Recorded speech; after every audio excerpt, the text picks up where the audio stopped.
Mesdames, Messieurs, bonjour et bienvenue à ce nouvel épisode de votre balado Gotchar, votre balado d'information, d'actualité et d'essais automobiles. Cette semaine, d'ailleurs, j'aurai l'occasion d'essayer la Mercedes GLT GLC 350e Formatic 2025. Le nom est un peu long, mais l'essai en vaut la peine. Vous allez voir dans quelques minutes. Moi, de mon côté, je vais faire l'essai de l'Acura RDX A-Spec. C'est un peu moins long, mais ça vaut quand même la peine. Et évidemment, je vais vous parler de mes nouvelles de la semaine. Moi, c'est William Bouchard.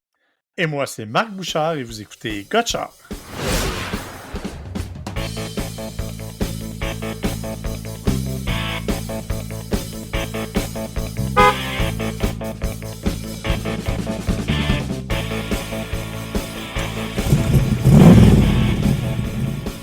Alors oui, William, effectivement, j'ai fait l'essai du GLC 350e de Mercedes, un hybride branchable. Je trouve ça intéressant d'en parler parce que tu te rappelles, il n'y a pas si longtemps, on a parlé du Volvo XC60 PHEV, une version aussi hybride branchable qui est directement compétitrice avec le GLC. On est donc dans la même catégorie, on est dans le même niveau au niveau de la qualité de finition, même niveau au niveau de la mécanique aussi, excepté que du côté de Mercedes, on a un petit peu de misère avec les électriques chez Mercedes, hein, qu'on pense aux VUS, les EQS et autres. Ça va pas très bien, ça va pas très bien en hiver, entre autres, où il y a beaucoup de pertes d'électricité, mais on a appris comment faire des hybrides branchables et là, ça fonctionne très bien. Faut que je te dise que le GLC a changé un petit peu de look, mais rien de dramatique, hein. C'est un véhicule qu'on connaît. Un beau véhicule, beau format, un VUS relativement compact, bien cassé, spacieux, qui est handicapé par la présence d'une batterie dans l'infrastructure. Donc, ça limite un petit peu l'espace de chargement, mais malgré tout, ça nous donne quand même un VUS qui est tout à fait correct. Et bien sûr, c'est un Mercedes, donc qualité de l'assemblage, qualité des cuirs, qualité de finition qui est définitivement en place. Le moteur, 4 cylindres, 2 litres, c'est un moteur à essence, bien sûr, qui est là, associé à une transmission 9 vitesses, la 9G Tronic, que l'on connaît du côté de Mercedes aussi. Encore une fois, on n'est pas dans quelque chose qu'on vient de réinventer, c'est quelque chose que l'on voit souvent. C'est jumelé, bien entendu, à des moteurs électriques, comme c'est souvent le cas. La beauté de la chose, ça permet d'avoir 87 km d'autonomie en mode électrique. C'est quand même pas mal, le 87 pour un PHEV.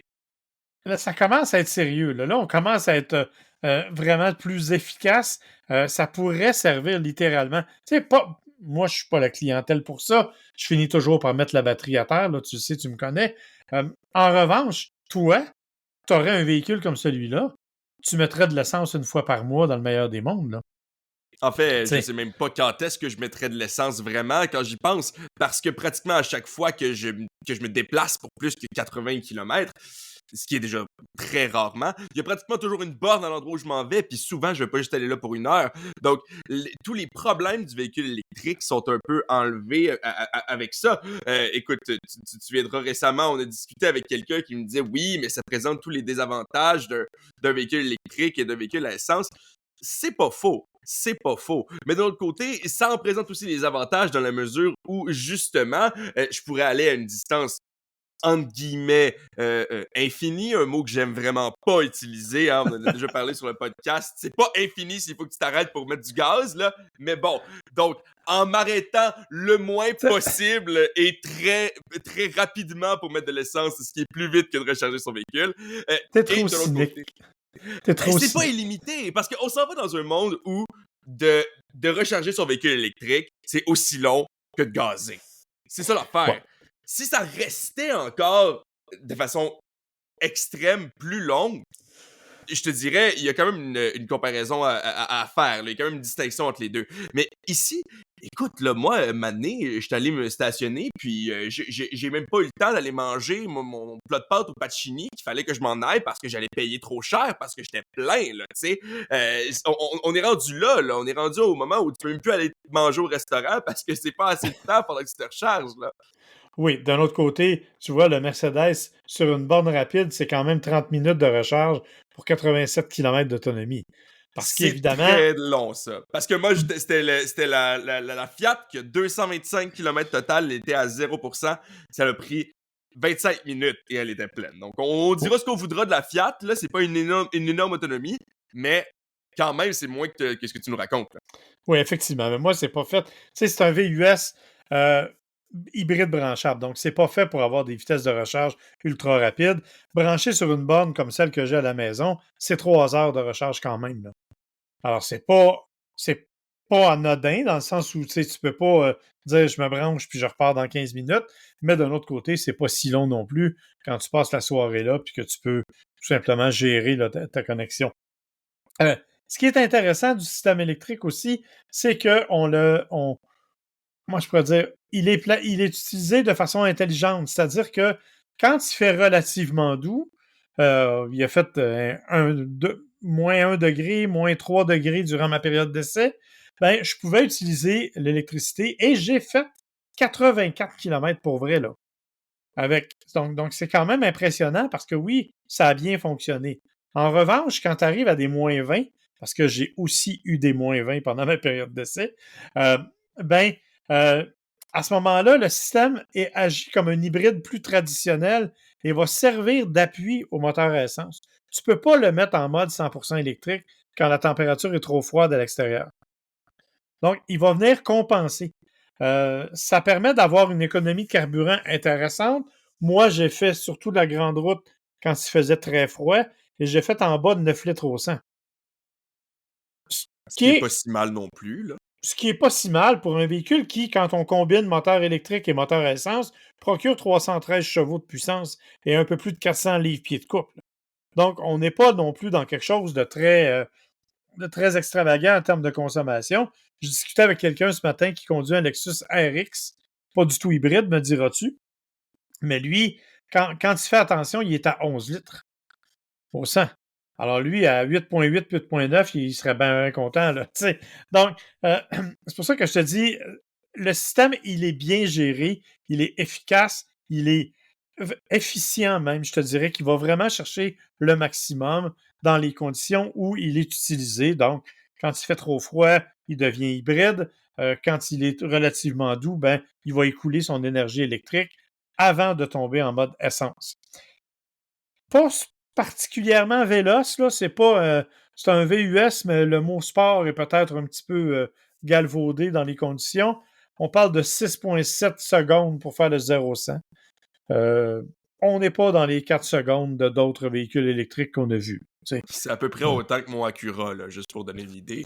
C'est ça. Alors, on n'est pas du tout, malgré la présence d'une motorisation électrique, là, c'est pas significatif de ce point de vue-là. Et pour le reste, ben, on se retrouve dans un véhicule qui est, ma foi, bien équipé. C'est sûr que moi, il y avait des options. Prix de base, 69 000 ou à peu près, dans le cas du GLC 350e. Euh, Inévitablement, c'est un Allemand. Ça vient avec un catalogue d'options épais comme l'ancien annuaire de Montréal, là. C'est vraiment fait comme ça. C'est prévu pour ça. Donc, dans mon cas, j'avais des groupes d'options, effectivement, dont le toit panoramique, dont des fenêtres laminées qui offraient donc une meilleure insonorisation et aussi une meilleure isolation pour la température, même quand il fait très froid. L'affichage tête haute, un éclairage intérieur que tu peux moduler, que tu peux changer. Ça fait un peu bébelle, là, je l'avoue, mais tu as des lumières, entre autres, dans certaines buses de ventilation, puis des trucs comme ça. Puis tu peux changer la couleur, là. C'est cute, là. Un système Burmeister système audio vraiment haut de gamme, cependant, qui fait tout à fait le travail. Ça, jusque-là, ça va, j'ai pas de problème, mais ça ajoute beaucoup d'argent à la facture. Donc, le modèle que moi j'essayais était à 81 700. Ce qui est quand même, on doit le dire, 10 000 de moins que le Volvo PHEV que j'ai essayé, là. Parce que le Volvo était à 82 000, mais il ajoutait 10 000 d'options aussi. Donc, ça faisait 92 000. Ça fait que c'est quand même 10 000 de moins que le Volvo pour le double de l'autonomie électrique. Parce que le Volvo faisait 44 km. Donc, c'est littéralement le double en autonomie électrique. Il est quand même pas parfait, ce véhicule-là. D'abord parce que c'est un VUS avec une batterie un peu lourde, donc c'est pas le dynamisme de conduite le plus enthousiasmant. Ça, c'est ultra confortable, il n'y a aucun doute là-dessus. Siège chauffant, pas de massage, je te le dis en passant, à ma grande déception. Il y a quand même les sièges cinétiques de Mercedes qui se placent quand tu es dans une position dynamique, qui vont bouger un peu pour toi, mais il n'y a pas les sièges massants traditionnels. Il y a des bémols, par contre. Système d'infodivertissement MBUX de Mercedes qui n'est pas toujours facile à manipuler. On s'habitue, mais il y a des affaires qui sont fatigantes, je te dirais. Si tu veux utiliser, par exemple, tous les services vocaux, incluant les services connectés, ben, tu dois configurer ton compte Mercedes Me pour être capable de t'en servir. Donc, il dira pas, il pourra pas aller chercher en ligne si jamais tu n'as pas un compte Mercedes Me. Bon, petit détail, me diras-tu, mais ça en fait partie. Des choses qu'on va chercher dans les menus aussi, bon, c'est pas simple. Mais l'autre, ce qui me dérange, c'est, entre autres, j'ai pas trouvé le système de maintien en voie. Tu sais, les fameux systèmes qui te permettent de rester en... J'ai rien trouvé de semi-autonome sur cette conduite-là. Rien. Tu sais, normalement, là, tu as un avertissement quand tu traverses les lignes, mais dans ce cas-là, je ne l'ai pas trouvé comment l'activer. Je ne sais même pas s'il est là. Je ne l'ai pas trouvé dans la fiche technique. Il n'est pas écrit dans la fiche technique. Et honnêtement, il n'y a pas de bouton pour l'actionner ou le désactiver, ni dans le menu, ni sur le volant qui est pourtant très complet en termes de boutons, mais je n'ai pas vu ça. Alors ça m'a un peu étonné, slash déçu, je te dirais. Pas parce que je m'en sers, mais parce que je me dis qu'à 82 000 $, ça pourrait être une option qui devrait faire partie des attributs du véhicule. L'autre, je chiale à toutes les fois que je prends un Mercedes, fait que je vais le faire encore. C'est le fameux petit levier de transmission qui est placé à droite sur la colonne de direction derrière le volant. C'est pas la seule compagnie qui met son levier de transmission à cet endroit-là, mais c'est la seule compagnie qui le déguise en tout petit levier fait comme un bras de clignotant. Fait qu'à toutes les fois que je veux tourner à droite, je me ramasse sur le neutre. Je veux dire, j'exagère, là, mais à peine. Ben, en fait, c'est que c'est pas du côté pour le clignotant, c'est du côté pour Les essuie-glaces. l'essuie-glace. Donc, Ouais, moi, ouais. c'est quand j'ai voulu partir mes essuie-glaces que j'ai failli me ramasser sur le neutre, en fait. C'est ça, ben oui, mais j'exagérais, là, tu comprendras que de toute façon, c'est même pas quand je tournerai à droite, c'est quand je tournerai à gauche, mais quand même, c'est... euh, alors, tu as compris que c'était effectivement au niveau du levier, l'ergonomie, ça fait 25 ans que c'est là, il pourrait peut-être l'améliorer puis le changer. Ça, c'est une affaire. Et une chose qui m'a agacé au plus haut point, mais c'est une niaiserie profonde, et ça concerne probablement même pas tout le monde, mais la molette pour contrôler, pour allumer les phares, c'est vraiment une molette qui est à gauche, en bas, dans le tableau de bord, à gauche du volant. Donc, tu situes, OK? Puis c'est vraiment une molette que tu dois tourner, là, avec une molette dentelée, comme.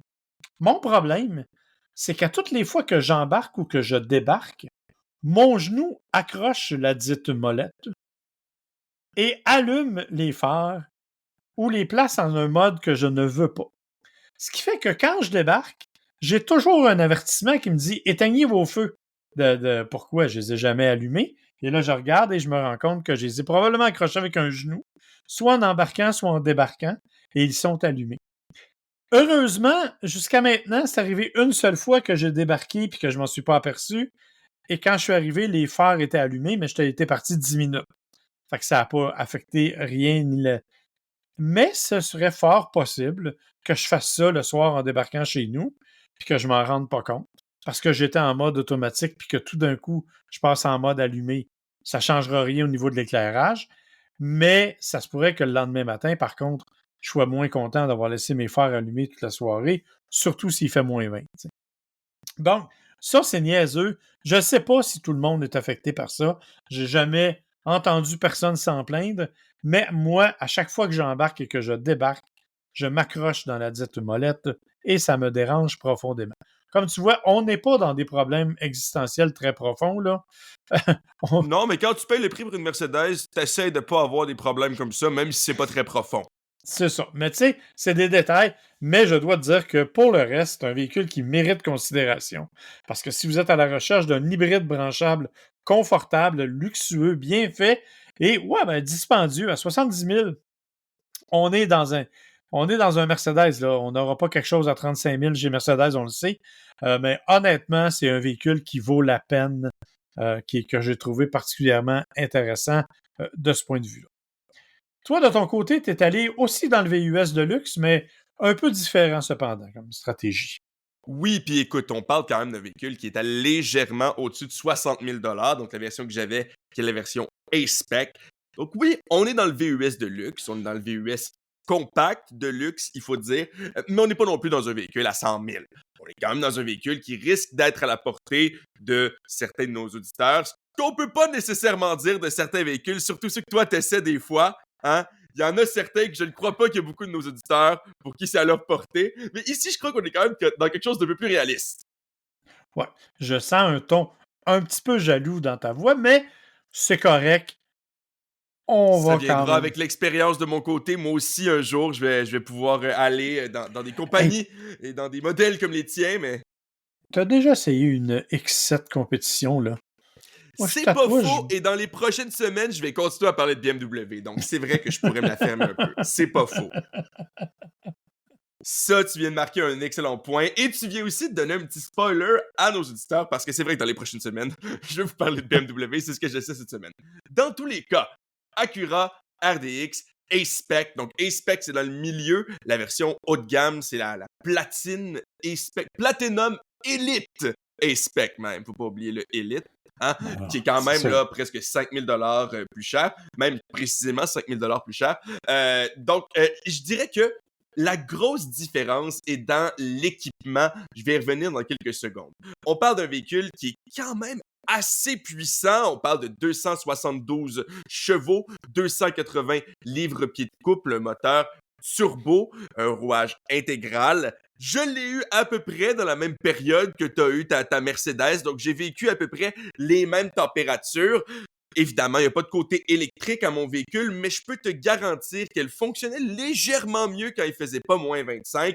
Euh, J'imagine que tous les véhicules souffrent de ça, mais Ouais. clairement que le freinage, la transmission avait un peu de difficulté. Et d'ailleurs, la transmission en général, c'est pas une CVT, hein, donc peut-être que toi, tu vas me dire que c'est pas si mal que ça, mais j'ai trouvé qu'elle donnait quand même des coups, qu'elle n'était pas nécessairement agréable à tout moment. Évidemment, je répète, j'ai conduit à travers des moins 20, là, donc ça se peut que Ouais. ça ait un certain rôle à jouer là-dedans, mais n'empêche, on n'est pas non plus dans le prix d'une Mercedes, comme tu disais, mais on n'est pas non plus dans un véhicule bas de gamme. Là. Donc, je m'attendais à un peu plus. En termes de consommation, cette fois-là, j'en parle parce que c'est quand même important. Moi, j'ai fait plus que le 10.3 litres au 100 en combiné. J'ai fait presque 10.7 litres au 100, 11 litres au 100, dépendamment du trajet. Et j'ai fait beaucoup d'autoroutes cette fois-là de manière assez exceptionnelle. Et, détail assez important, ça prend du super. Oh, ça, c'est moins agréable un peu, ça, sur le portefeuille quand on regarde le tarif. Ben, surtout, surtout si les fameux tarifs, surtout si la fameuse guerre économique hein, entre notre pays et les États-Unis finit par effectivement se donner. D'après moi, ça va encore empirer. Donc, je pense que dans les prochains mois, je vais mettre encore plus l'accent sur un véhicule qui ne consomme pas trop. Parce que, franchement, là, à la pompe, c'était juste la moitié de mon réservoir qu'il fallait que je remplisse et j'ai été assez surpris de la facture au bout du compte, juste pour ce que j'avais consommé. Ça, c'est vraiment, je dirais, un des points faibles. L'autre point faible, pourquoi est-ce qu'ils n'ont pas d'écran tactile? Et là, je vais me fâcher, là. C'est pas un écran tactile, le système d'infodivertissement. Donc, le système en tant que tel fonctionne très bien. Je l'aime beaucoup. J'ai trouvé la connexion facile, l'écran assez intéressant, ne serait-ce qu'un peu trop loin. Et justement, pourquoi est-il si loin? Parce qu'il n'est pas tactile, mais il est plutôt contrôlé avec un pavé tactile, qui est comme divisé en deux en plus, puis je sais pas pourquoi, parce que le côté droit fait absolument rien. Non, c'est pas vrai. Et Il y a un petit menu que tu peux avoir, que tu peux diviser ta fenêtre en deux comme c'est ce que je de l'écran. disais, hein, il fait absolument rien. Non mais sérieusement, je t'ai appelé, puis Quand tu conduis, c'est encore pire. Je t'ai appelé, puis il a fallu que je te laisse un message parce que ça m'a tellement pris de temps de trouver la façon de raccrocher avec le pavé tactile que ton message de boîte vocale était fini, puis j'étais en train de comme faire bon ben je voulais pas te laisser un message, mais là ben voilà, c'est fait parce que ça m'a pris trop de temps juste changer parce que là quand tu vas même dans le Apple CarPlay et je dirais que c'est moins pire dans le Apple CarPlay même que dans le système de Acura en tant que tel. Même dans l'Apple CarPlay, ben là, tu passes de l'appel et là, tu veux aller mettre une pause sur ta musique et là, après ça, retourner à ton Google Maps ou peu importe. Ben normalement, tu cliques sur pause, tu payes sur l'autre application, tu appelles et tu payes sur Google Maps et c'est fini. Là, il faut que pardon l'anglicisme, que tu scrolls à Ouais. travers toutes les icônes jusqu'à ce que tu arrives à la bonne icône. Et là, tu pèses dessus. Et là, ça, c'est s'il prend pas ta petite tape pour une autre tentative de scroll. Puis là, ça descend. Puis tu recommences tout ça pour arriver jusqu'au bon bouton. Et là, tu payes sur le bouton. Et là, après ça, tu re-scroll pour aller choisir l'icône de Spotify. Tu re-scroll pour aller jusque sur la bonne affaire du menu. Tu cliques dessus. Là, tu cliques sur Play. Tu re-scroll à travers tout le menu pour aller sur le côté. Et là, tu peux cliquer sur tes cartes et là, ça ouvre. Donc, une affaire qui t'aurait pris 5 secondes sur un écran tactile ou encore moins avec par exemple là, un pavé normal là, tactile intelligent ou encore les boutons qui sont à peu près dans l'appui-bras. Ça t'aurait pris 5 secondes, mais plutôt que de prendre 5 secondes, ça t'a pris 1 minute et demie pour une opération qui est dans le fond rien du tout. Donc voilà, c'est la fin de mon rant sur ça, mais vraiment, c'est inconfortable. Écoute, j'ai toujours dit que le gars qui avait inventé ce système-là chez Acura et Lexus l'a eu un bout de temps aussi. Il y avait même une souris, eux autres, à un moment donné, que tu déplaçais. Euh, je pense que les gens qui ont inventé ça mériteraient d'être punis dans le coin pendant des heures, là. Ah, c'est minimum. Écoute, je trouve que c'est une catastrophe. Et il faut rappeler que tout ce que tu as fait là, ce que tu mentionnes là, ben, tu peux pas le faire en roulant, là, parce que tu perds complètement contact avec la réalité, là. Ben, tu t'es obligé de le faire en roulant, dans le fond, parce que le système, il est fait pour ça, de l'autre côté. Comme, à quoi ça sert d'avoir un système d'infodivertissement ou un GPS si je peux pas le contrôler en roulant? On a des lois spécifiquement faites pour qu'on ait le droit de faire ça, tu sais. Euh, Non. puis là, t'es en train de me dire que j'ai pas le droit ben, pas que j'ai pas le droit, mais que c'est pas une bonne idée de le faire parce que ton système, il est trop compliqué. Écoute, on pourrait s'en parler longtemps, je pense, là, mais je trouve qu'il y a d'autres aussi fonctionnalités. Je parlais de l'équipement, la différence entre le Platinum Elite. Moi, je me verrais très mal recommander le A-Spec ou le modèle de base. Là. Je dirais, si vous avez l'argent, allez vers le Platinum Elite pour deux raisons. Premièrement, ben, tout ce que j'ai nommé déjà, c'est pas un véhicule qui fait que j'ai nécessairement envie de l'utiliser au quotidien, malgré le fait que j'ai rien à dire sur son accélération, qui est très agréable, sur son freinage qui est extrêmement efficace. Ça, je suis obligé de lui donner. Donc, j'ai rien à dire sur ce côté-là, mais juste le fait que c'est pas ergonomique me donne pas le goût de l'utiliser. Et l'autre aspect, c'est qu'il n'y a pas d'affichage tête haute ni de caméra 360. Donc, OK, affichage tête haute, c'est moins grave. Caméra 360, quand on arrive dans un véhicule à au-dessus de 60 000, je commence à me poser des questions, là. Surtout en 2025 où la majorité, peut-être pas la majorité, mais un bon nombre de véhicules, même des véhicules qui valent beaucoup moins cher que 60 000 intègrent ces technologies-là. Je me demande pourquoi est-ce qu'on nous force à aller vers celles qui coûtent 5 000 de plus pour avoir accès à ça, parce que la version Platinum Elite, là, l'affichage tête haute et la caméra 360. Donc, c'est certain que je me pose un peu la question, pourquoi est-ce qu'on nous a pas donné ça? Est-ce que c'est à ce point un luxe qu'on nous donne sur la version Elite Platinum? Surtout qu'il n'y a pas grand-chose qui change entre les deux, à part ces quelques fonctionnalités-là. Là. Donc, j'avoue que malgré mon appréciation pour la conduite, comme je disais, le confort aussi, confort à l'intérieur, le look, j'en ai pas parlé du tout, mais la calandre en avant, j'aime bien, j'aime la silhouette. C'est pas tout à fait angulaire, là, ça reste aérodynamique, mais avec quand même des coins, des angles qui sont un peu plus, disons, assumés que. C'est sûr que l'Ionix 6, c'est mon exemple parce que c'est comme le véhicule ultra aérodynamique qu'on a vu dans les dernières années, mais il y en a plein des de même. Là. Ça a quand même de la gueule. Donc, moi, je l'aime beaucoup. Si seulement on avait ces quelques fonctionnalités-là, là, je serais capable vraiment de le recommander. Mais je te dirais que c'est un véhicule qui date de quelques années et qui va devoir être revu bientôt. Je pense que c'est ça. Puis on n'a pas amélioré ça, si tu veux, du côté d'Acura, là. Ça va venir, mais on n'est pas rendu là encore. Fait que tu as raison de le signaler. Et leur système, écoute, c'est une catastrophe épouvantable. Moi, je trouve ça aberrant qu'on ait encore ce système de pavé tactile-là. C'est dangereux et c'est tout, là. Je suis d'accord avec toi, c'est rare que je qualifie ça de dangereux. Même les écrans tactiles gigantesques, iPad à la, je sais pas là, la Mac E est capable de ça, mais il y en a plein là. Euh, Même ça, je dirais que c'est moins dangereux que le pavé tactile. Oui, oui, absolument. Le pavé tactile, c'est que ça t'oblige à changer tes yeux. Et, bon, quand tu as compris comment il marche, il y a des affaires quand même. C'est que, en réalité, le pavé tactile, c'est supposé représenter ton écran. Donc, si tu cliques dans le coin en haut à droite, c'est comme si tu cliquais sur le coin en haut à droite de ton écran. Tu comprends? Ouais. Ok, mais là, le fait que je l'ai utilisé pendant une semaine, et c'est probablement un des véhicules que j'ai le plus utilisé que j'ai eu en essai, et que je m'en sois jamais rendu compte en l'utilisant et que je l'ai juste utilisé pour scroller, ça Oui. prouve que c'est pas terrible, là. Je Non, non, pense. non. Parce que j'ai jamais réalisé que c'était ça et la manière la plus efficace. Mais ça explique tout, en fait. Ça explique Oui. tout parce que des fois, tu pèses en quelque part, puis là, ça pèse à un endroit complètement différent de ce que tu croyais. Puis justement, ce que je disais tantôt, être, il pensait que je scrollais, mais non, en fait, je devais cliquer sur un des boutons, puis là, il disait, tu veux peser sur ce bouton-là, puis je suis comme, non, je veux appuyer sur le bouton sur lequel je suis en ce moment.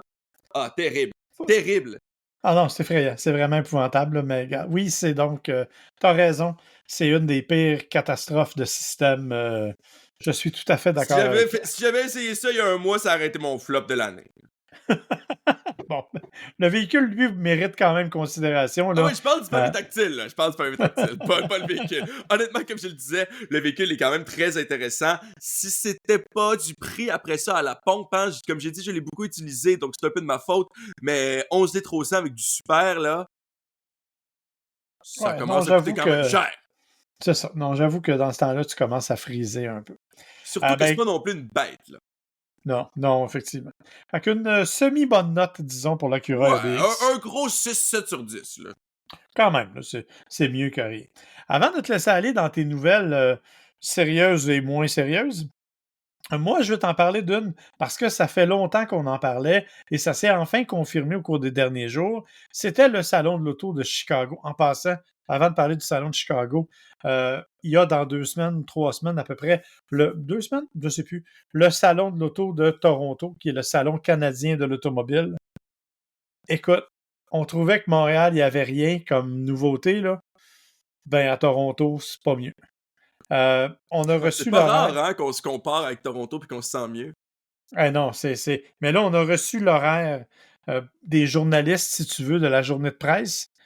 Euh, il y a des discours officiels jusqu'à 10 heures, parce que c'est entre autres là que la JAC va nommer les voitures canadiennes de l'année, les gagnants par catégorie. Pas par catégorie, mais les gagnants grands, auxquels on a participé tous les deux, là.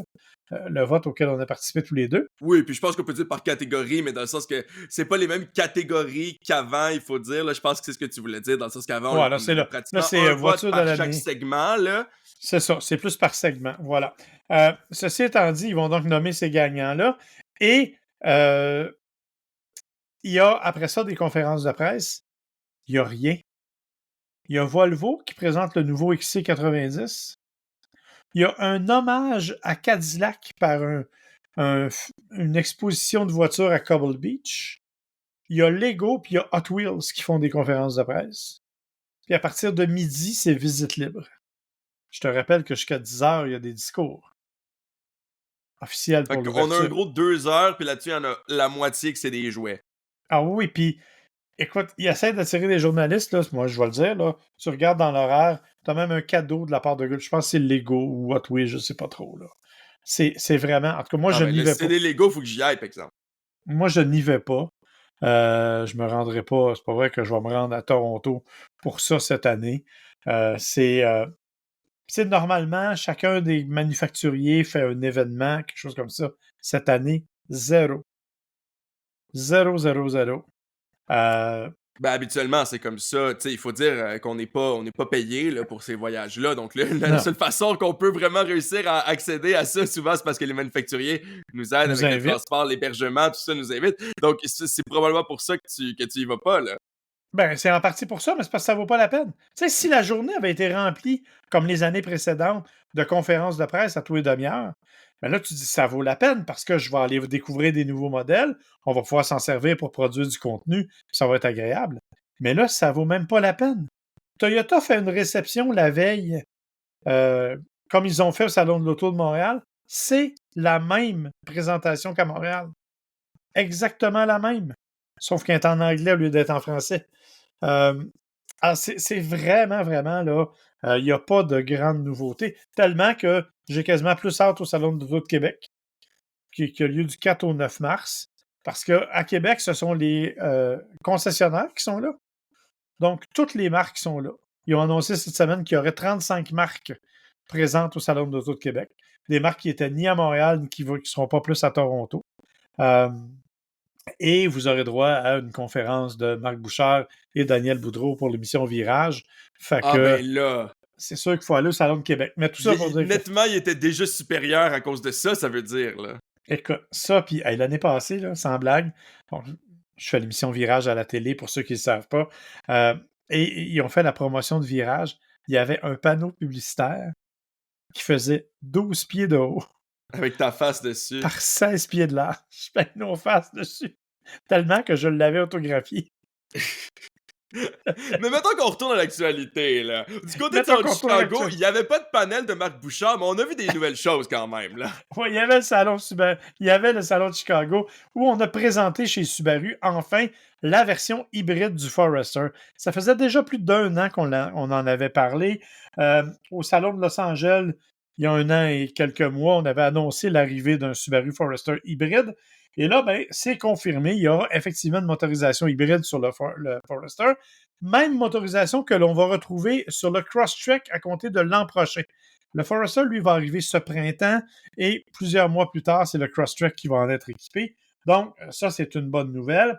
On se serait attendu, en tout cas, moi, je m'attendais à ce que, un peu comme Mazda le fait avec le CX-50 hybride qu'on a essayé ensemble, je pensais qu'il était pour utiliser la même motorisation hybride que Toyota.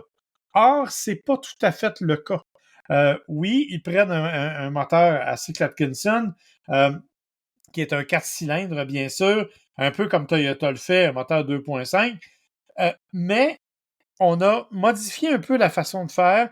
On a changé. Il y a deux moteurs électriques, un qui agit comme générateur et un qui agit pour vraiment propulser, pour donner un coup de main. C'est pas un hybride branchable là, pour le moment. Là. On parle d'un hybride traditionnel. Ça va faire 194 chevaux, ça veut dire 14 de plus que la version actuelle. On n'a évidemment pas les cotes de consommation encore, comme on n'a pas les prix, mais honnêtement, ça risque d'être intéressant parce que Subaru a réussi, même s'ils utilisent une transmission CVT, ils ont réussi à garder leur rouage intégral. Parce que souvent, les autres véhicules hybrides ou électriques, ils font un rouage intégral en utilisant deux moteurs électriques, un à l'avant et un à l'arrière, et c'est ça qui agit pour faire les quatre roues motrices, si tu veux, entre guillemets. Mais dans ce cas-ci, ce qu'ils ont plutôt fait, c'est qu'ils conservent leur système mécanique, le fameux, comment ils disent, là? La traction intégrale Constante à prise symétrique. non, symétrique à prise constante. Symétrique à prise constante, c'est ça. Ouais. Ça veut dire qu'elle est toujours, elle est mécanique Oh, là. ouais, excuse-moi. Parce que je suis en train de lire sur le cycle Atkinson, là. C'est. C'est ça. Mais donc, c'est ce système-là qu'ils ont réussi à conserver du point de vue mécanique pour le Forester. Donc, c'est quand même une bonne nouvelle. On Mais verra ce c'est que ce que ça va donner. c'est pour ça que je suis en train de lire sur le cycle Atkinson. Comment c'est même possible? On parlera pas de physique puis de mécanique trop longtemps, là, mais je suis en train de lire la page Wikipédia. Puis de ce que j'en comprends, c'est quand même une merveille du génie mécanique que d'être capable de faire fonctionner un moteur à cycle Atkinson avec une traction intégrale symétrique à prise constante, oui. Oui. Symétrique à prise constante. En tout cas, félicitations à eux, hein, mais là, la question, ok, bravo, là, mais vous avez pas fait ça il y a genre 5 ans, puis vous avez tout de suite fait, ah ben non, finalement, on fera pas ça parce que ça se vend pas, puis que tout le monde s'en fout? Peut-être qu'il y a 5 ans, il n'y avait pas de marché. D'autre part aussi, ben là, on arrive avec une motorisation qui est quand même plus moderne. On a réussi à faire des affaires. Et il y a 5 ans, on l'avait fait sur le Crosstrek. C'est vrai. Là, on le fait sur le Forester. Donc, on va voir ce que ça va donner au niveau aussi des cotes de consommation qu'on ne connaît pas encore. Mais en tout cas, il faut reconnaître qu'au moins Subaru fait un pas en direction d'hybridation. Honnêtement, ils ne Mais seront c'est pas le les seuls, à Crosstrek mon avis. aussi, là, hein, faut dire. Oui, oui, mais comme je te dis, mais le Crosstrek, c'est l'an prochain. Oui, mais avec un an de retard. Oui, effectivement, mais je veux juste être certain que je me trompais pas quand t'as dit que c'était pas le Crosstrek. C'est le Crosstrek aussi. Juste Oui, là, ça va être le c'est ça. Forester. Je voulais Premier, c'est le Forester qui arrive là, au printemps cette année. Donc, ça devrait. C'est une bonne nouvelle, je pense. Tu sais, on va être réaliste, là. Pour les prochains mois, les 2 prochaines années, moi, je te dirais que les voitures 100% électriques, il n'y aura pas de gros développement là-dessus. On va plutôt assister à la naissance de nouveaux hybrides et hybrides branchables en attendant de pouvoir proposer une technologie de batterie qui va être plus intéressante. Donc, moi, je pense que c'est là qu'on s'en va et je pense que Subaru embarque tout simplement. Alors voilà, c'était ma partie sérieuse. Je te laisse faire la partie que tu voudras bien faire, qu'elle soit sérieuse ou non. Ben, écoute, j'ai quand même une partie sérieuse. Oui. Euh, Sûrement que t'as déjà entendu, voire même dit toi-même, hein, ou pensé qu'un véhicule plus gros est nécessairement plus sécuritaire. Ben, en C'est-à-dire fait, que ça a toujours été la raison même pour laquelle la plupart des gens achètent un VUS, parce qu'ils se sentent plus en sécurité que dans une berline. Et selon ce que nous dit l'IHS, c'est pas tant vrai. Et pour ne pas dire, c'est même ultimement faux. Donc, je t'explique, c'est vrai jusqu'à un certain point. Quand on est dans un tout petit véhicule, quand on parle d'une berline en bas de 4000 livres, là, effectivement, li- ajouter 500 livres au poids du véhicule amène à 17 morts de moins par million de véhicules enregistrés. C'est ça la variable. Donc, c'est des morts par million de véhicules enregistrés. Ajouter OK. 500 livres. Et c'est la variable et c'est la plus grosse, le plus gros changement. Donc, on parle de 17 morts par million de véhicules enregistrés si on ajoutait 500 livres aux berlines. Pour les VUS d'en bas de 4000 livres, c'est 13 morts de moins. Du côté du VUS, là, on parle du côté du véhicule, là, du conducteur du véhicule, et pas du véhicule Ouais. avec lequel il y a un accident. Et du côté des pick-up, des camionnettes, on parle de en bas d'une mort par année. Et on parle encore une fois des camionnettes de 4000 livres et moins. C'est-à-dire des camionnettes très légères. Ouais, ouais, oui, parce que là, il n'y en a pas tant que ça, là.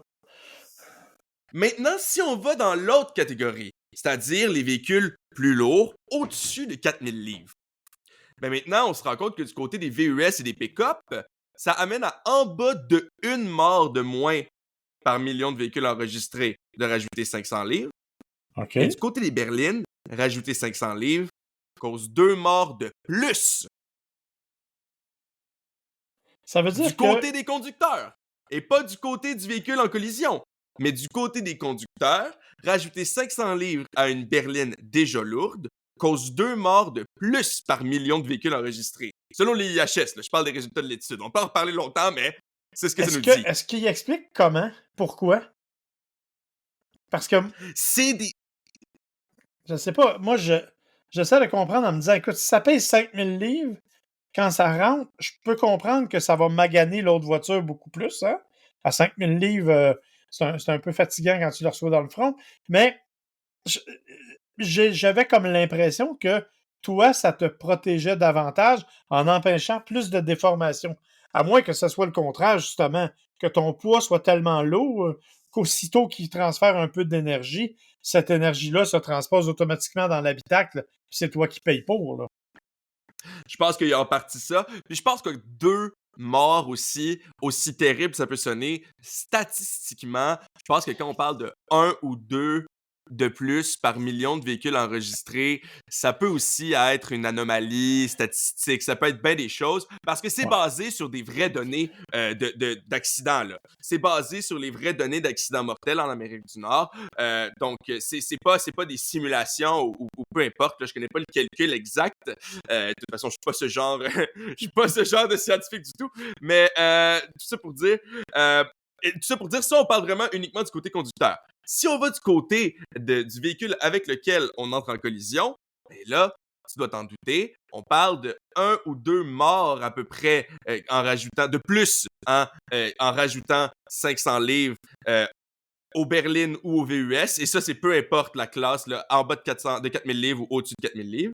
Mais du côté des pick-up, rajouter 500 livres, rajoute 4 morts par million de véhicules enregistrés pour les pick-up légers. Et pour les pick-up lourds, c'est 7 morts.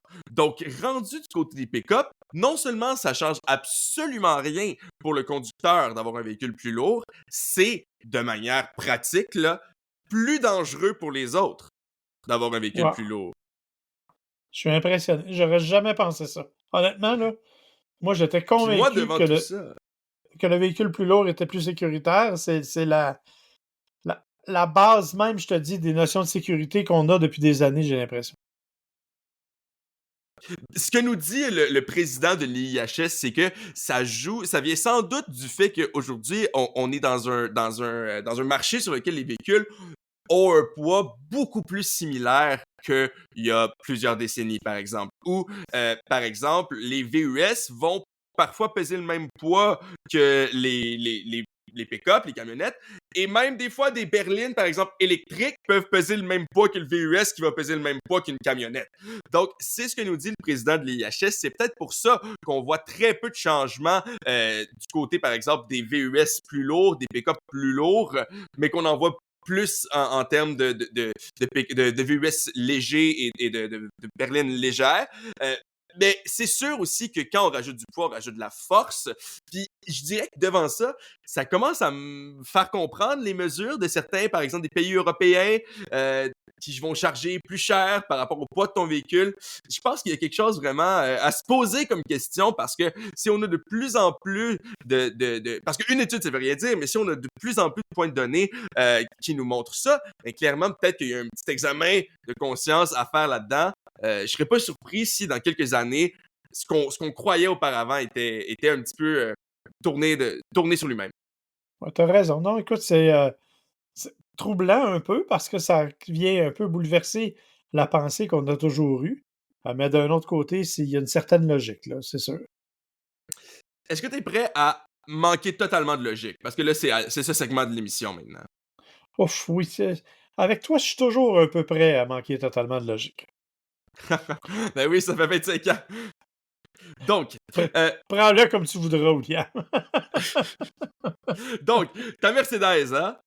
Ouais. Mais il me semble que ça irait bien pour aller dans la tour de condo de luxe Mercedes à Miami. Hein, il me semble que ça irait bien avec Ouais, bien sûr. ton style, tu sais, multimilliardaire, riche, Ouais. voyageur à Miami, là. Moi, tellement moi, ça, c'est pareil, pareil, pareil. Ben écoute, pendant que toi, tu profites du 3 chambres, donc j'imagine l'équivalent de genre un 4,5, 5,5, là. Pendant que toi, tu profites de ton 5,5 à 2,7 millions, peut-être que tu pourrais m'acheter le studio à 800 000 Ben US, oui, là, évidemment. bien sûr. Mais oui, mais toi, t'as pas de Mercedes. C'est vrai que j'ai pas de Mercedes, mais on s'en fout en fait parce que tu pourrais peut-être aussi m'acheter d'autres condos de luxe dans le quartier de tours de condos de luxe faits par des manufacturiers automobiles avec entre autres les tours Porsche, Bentley et Aston Martin qui sont en train d'être construites dans ce quartier de Miami. Mais il y en a pas une dont tu nous as parlé dans un épisode précédent qui est en train de Mais s'effondrer? ça, c'est la tour de design Porsche. Ça, c'est leur OK. bureau pour de vrai, par contre. C'est aussi à Miami, et oui, c'est en train de s'effondrer, mais c'est pas le même bâtiment, parce que Porsche est en train de construire des condos de luxe à Miami. Pourquoi? J'avoue que je suis quand même perplexe. C'est quoi, ils se sont dit, le marché de l'automobile, ben, on fait pas assez d'argent, on va aller construire des condos à 3 millions US, tu sais? Ben, d'après moi, ils veulent diversifier puis offrir ça doit venir, Je sais pas, t'achètes une voiture exclusive, tu peux louer pendant 3 semaines un condo sur le bord de la mer, j'ai aucune idée. C'est des achats, et en 4 jours, ils en ont vendu 100, Rien de moins. et il y en a 800 au total. Eh bien, ça va leur prendre 32 jours, mais bon, Dans tous les cas, je vous invite à aller le voir si vous êtes des fans de Mercedes ou même des fans de design automobile en général, parce que la raison pour laquelle j'en parle, c'est pas juste parce que je trouve ça aberrant que la compagnie automobile se lance dans l'immobilier, mais aussi parce que on l'a quand même designé avec Mercedes en tête. Donc, entre autres, la piscine est inspirée par Mercedes, est inspirée par les Silver Arrows, hein? ben oui. Donc, ben voilà. Et l'intérieur, on a des espaces communs où le plancher, c'est des tuiles avec le logo de Mercedes. Donc, c'est quand même le summum pour un fan de la compagnie. Je peux comprendre si j'étais un méga fan de Mercedes, mais pour le moment, je suis juste quelqu'un qui a pas 800 000 US puis qui est un peu triste de voir ça. C'est beau, par exemple. Le C'est design est magnifique. magnifique. Le Parlant design est d'affaires que tu magnifique. seras jamais capable de te payer, Oui, effectivement. les Ferrari, hein? Oui. Les Ferrari sont connus pour leur fameux programme de personnalisation. Tu es OK. d'accord avec moi, la personnalisation des Ferrari, c'est une des raisons pour laquelle il y a beaucoup de gens riches qui l'achètent, parce que tu peux changer pratiquement tout. Euh, Pendant longtemps, ça a été un peu la blague que la seule chose qu'ils faisaient pas, c'était de la mettre rose. Bon, c'était plus ou moins vrai. Euh, mais en fait, Ferrari, c'est des malades, là. T'as pas le droit de faire ce que tu veux avec ta Ferrari, là. Oh non, non, non, non, non, non, non, ça, là, non, non, non. Ils ont poursuivi le DJ Deadmau5, ou Deadmau5, hein, Ouais. qui est d'ailleurs ontarien. J'avais jamais fait le lien, mais il est ontarien. Ils Oui. l'ont poursuivi parce qu'il avait fait un Nyan Cat, qui est un mime avec un chat qui chie des arcs-en-ciel, en tout cas, sur sa Ferrari. Ils ont envoyé une mise en demeure, et ils ont envoyé une mise en demeure aussi à un influenceur Instagram, parce qu'il avait sa Ferrari dans le background d'une de ses images, parce que, et je cite, l'image représentait un style de vie totally inconsistent, donc il ne fonctionne pas du tout avec la perception de marque de Ferrari, en connexion avec des artistes qui font des sous-entendus sexuels et qui utilisent les voitures Ferrari en tant qu'accessoire de manière distasteful, donc vulgaire, Ouais. insipide. N'importe quoi.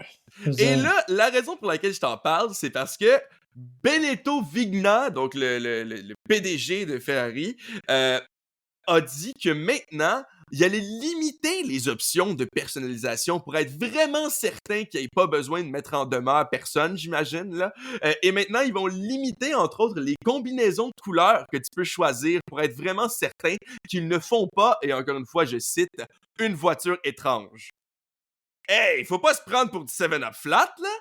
non, non, mais tu parles de Ferrari, là. Je veux dire, Ferrari, là, il y a toutes sortes d'affaires, hein, il y a toutes sortes de rumeurs. Il faudrait vérifier, là, mais tu sais, Ferrari, par exemple, quand ils font certains modèles exclusifs, ils disent on va en faire 400 unités. Et les acheteurs doivent se faire qualifier par Ferrari pour avoir le droit d'acheter ou pas cette voiture-là. Avant même, on parle pas d'argent, là. On parle de réputation puis de toutes sortes d'affaires, là. Ça Hey, n'a rien à voir avec la. fuck off, man! Quoi? Oui, oui. Non? Oui, oui, Pardon? absolument. Absolument. Et une fois que ça c'est fait, ça, c'est surtout pour les modèles exclusifs. Puis, par exemple, ils disent, ben, on va faire 400 Ferrari, la Ferrari. Je dis n'importe quoi. La réalité, c'est qu'ils en font 399. Et la 400e, ils ne la livrent pas, mais ils disent aux clients, tu vas être le numéro 1 de notre prochaine super voiture.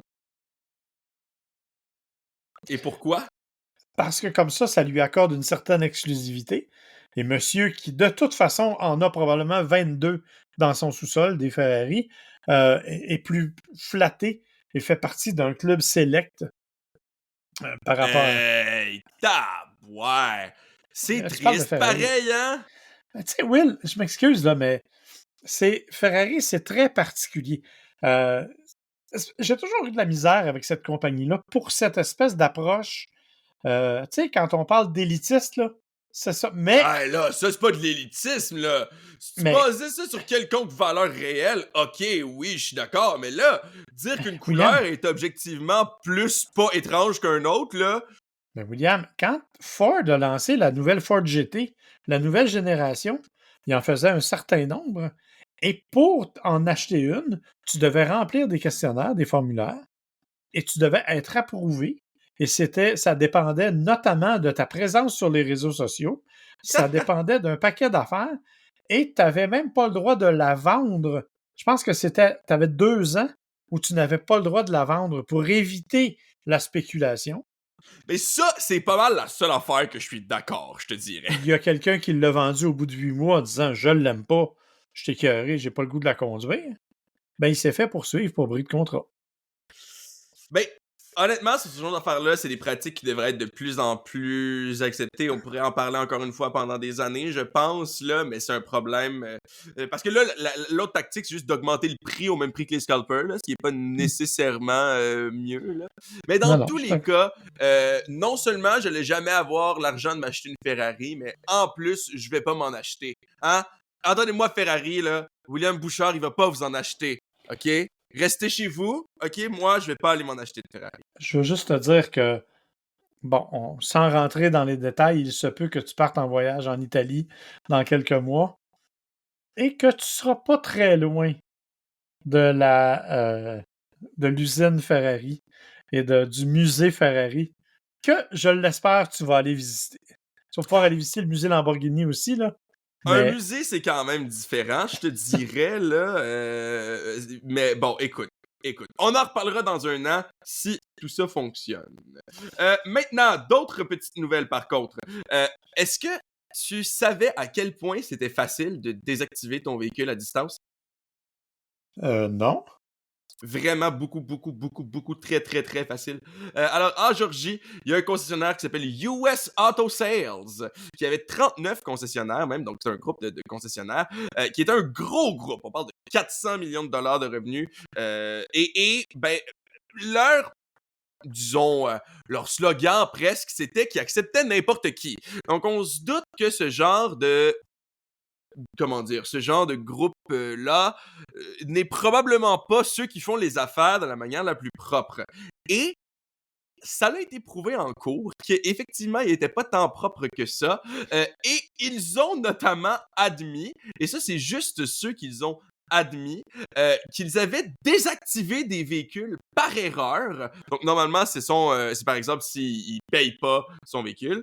Je sais même pas si je suis d'accord qu'on désactive ton véhicule à distance parce que t'as pas payé, mais ça, c'est une autre histoire. Mais ils ont désactivé par erreur 7500 véhicules différents. 7500. 7500 véhicules différents par erreur. Ben oui! Génial. Et ça, c'est juste ce qu'ils ont admis, là. Mhm. Mais remarque qu'avec les systèmes maintenant, là, les systèmes à bord, tu sais, chez GM, le OnStar puis les autres, oui, je comprends que c'est facile à désactiver à distance. Si tu as accès aux applications, c'est n'importe qui peut le faire, là. Ben, moi, je trouve ça un peu troublant que mon concessionnaire peut juste décider que je retourne pas chez nous ce soir-là. Et c'est ce qui est arrivé. D'ailleurs, il y a des gens qui sont restés coincés avec des enfants dans des stationnements avec des biens périssables qui appelaient le concessionnaire en panique en disant mais j'ai rien fait. Et effectivement, ces 7500 véhicules-là ont été bloqués par erreur. Et j'espère qu'il n'y aura pas d'histoire comme ça chez nous. Hein? Parce que bon, ça pourrait quand même mener rapidement. Moi, je passe en hiver, là.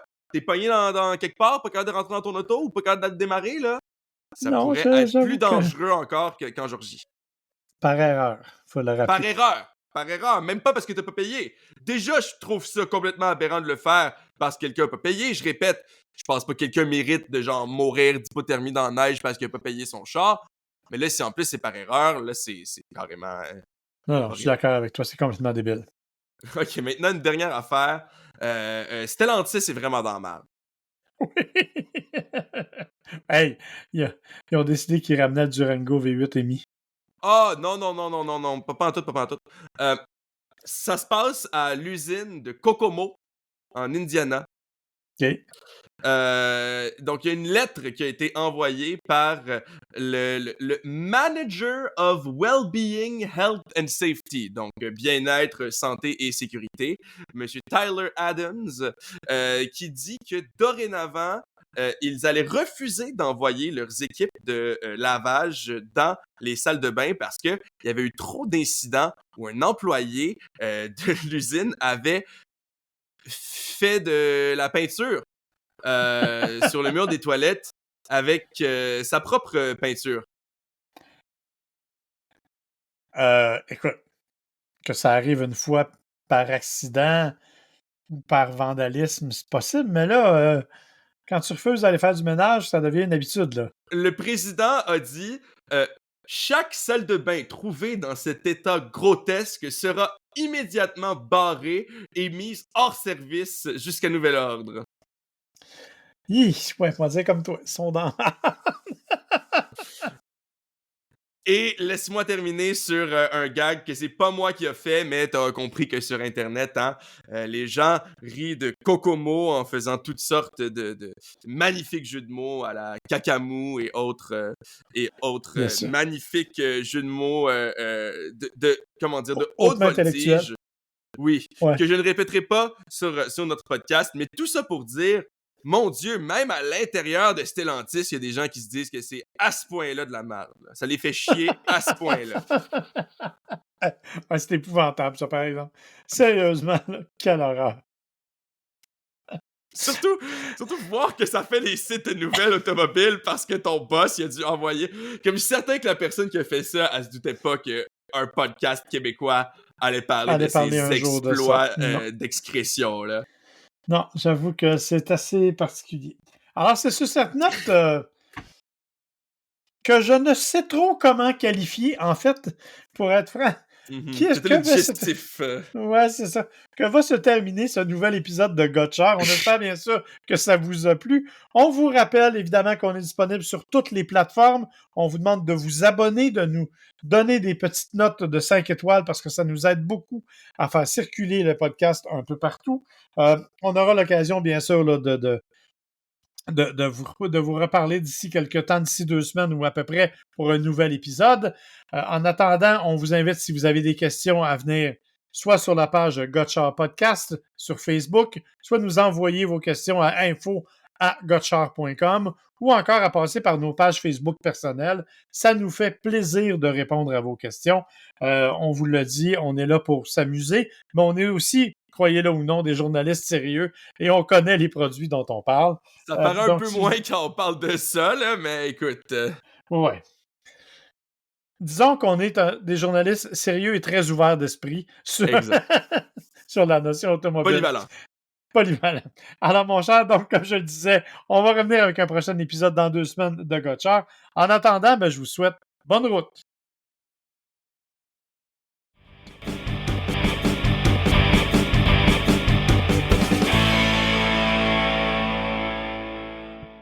Gotchard est une production de l'agence MWA Bouchard, à l'animation Marc et William Bouchard, au montage sonore Audrey Denomé et pour la musique thème Kevin MacLeod.